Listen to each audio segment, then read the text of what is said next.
Welcome students, welcome to the physics class, and we have learned about the resistivity of the materials. Now we will learn about some resistors that we use in laboratories.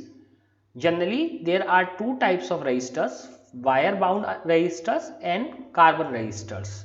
Mostly we use carbon resistors because they are compact, that means very small, but some wire bound resistors are also available. Wire bound resistors are made of different alloys like manganese, constantan, nichrome or similar materials. That depends that how much resistance we need and what is the temperature coefficient of resistance we need for them. So that depends on those parameters, that how can we take wire and we make that resistance.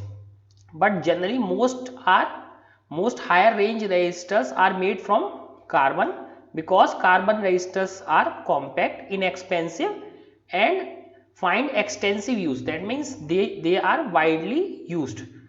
And now one important thing about resistors are they are color coded. That means just by simply seeing their color, you can tell what is their resistance. Let us see what is this mean, color coding. So first let us see this chart.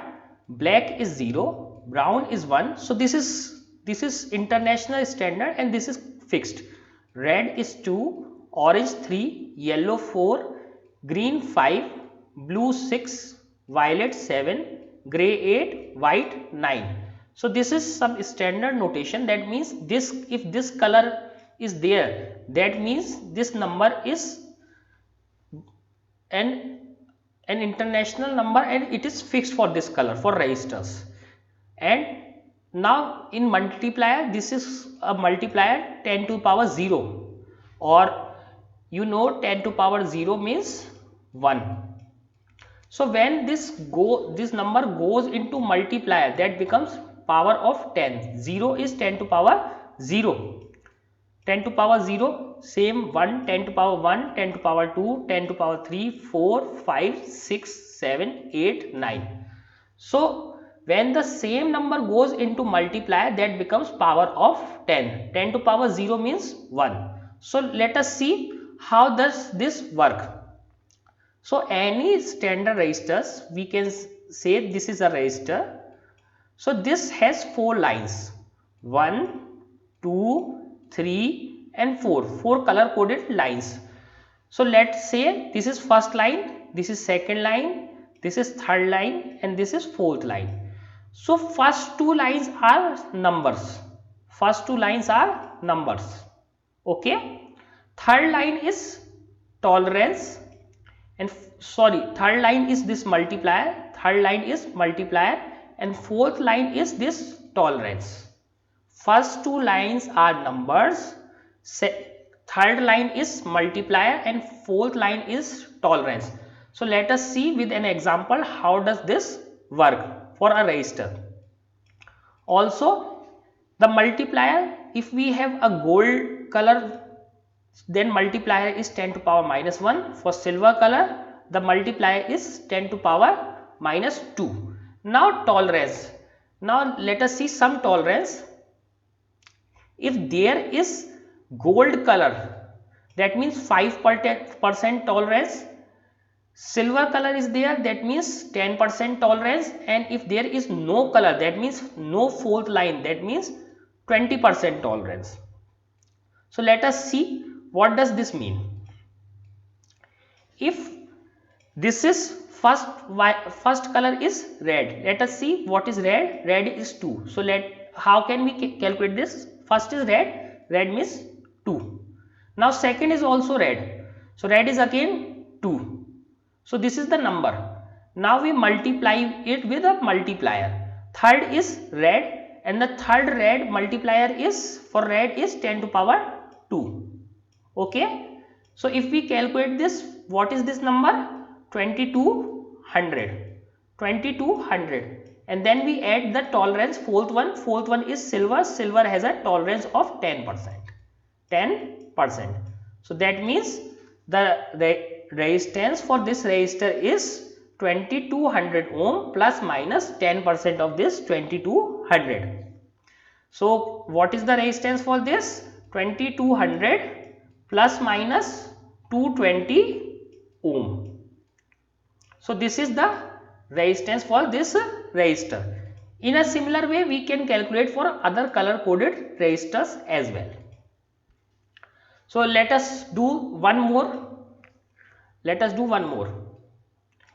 Now this is yellow, then violet, then brown, then gold. So let us see what is yellow, violet, brown and gold means. Yellow, violet and gold and brown. So yellow is 4, violet is 7, brown is 1 and gold. So let us write this. Yellow is 4, okay, violet is 7. So first two are numbers, third line is multiplier. So multiplier means brown is 10 to power 1, okay. So when we multiply 47 into 10 to power 1, this is 470 ohms.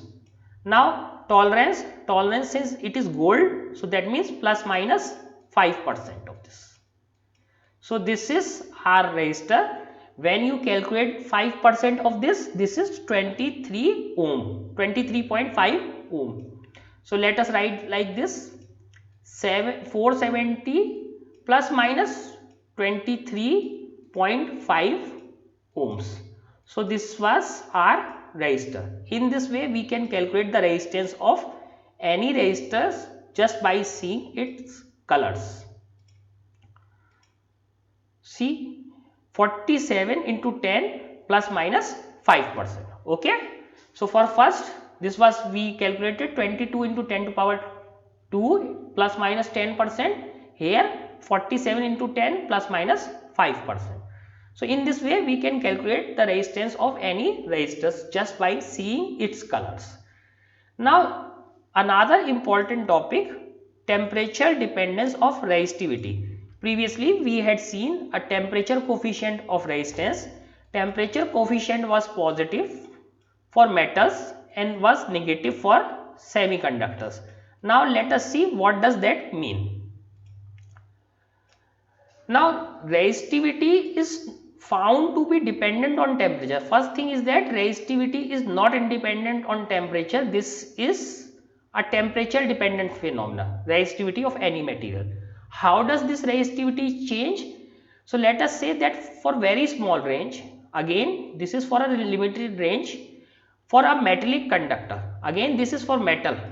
For metal the resistivity is rho t, that means resistivity at T temperature is simply rho naught or rho 0 1 plus alpha T minus T naught, okay.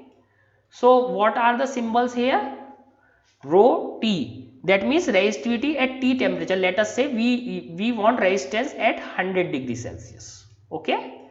Rho 0 is the temperature at which you know the resistance. Let us say you know the resistance at 0 degree centigrade. It could be 25 degree centigrade as well. Here 1 is a number.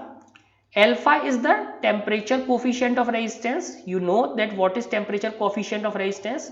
What is T? T is again 100 degree centigrade, and this 0 is 0 degree centigrade that we have taken. Otherwise sometimes we take this at 25 degrees centigrade as well. So if we have taken this resistance at 25 degrees Celsius, we will just simply write 25 degrees Celsius here as well. So this is simple formula. Rho at T temperature is equal to rho naught or rho 0 1 plus alpha T minus T naught.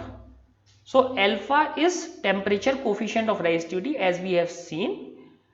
Now for metals alpha is positive. For metals alpha is positive, and value of alpha for some metals at T is equal to 0 degree centigrade is listed in table 3.1. That we have already seen that for metals it is positive and the values are listed in that table.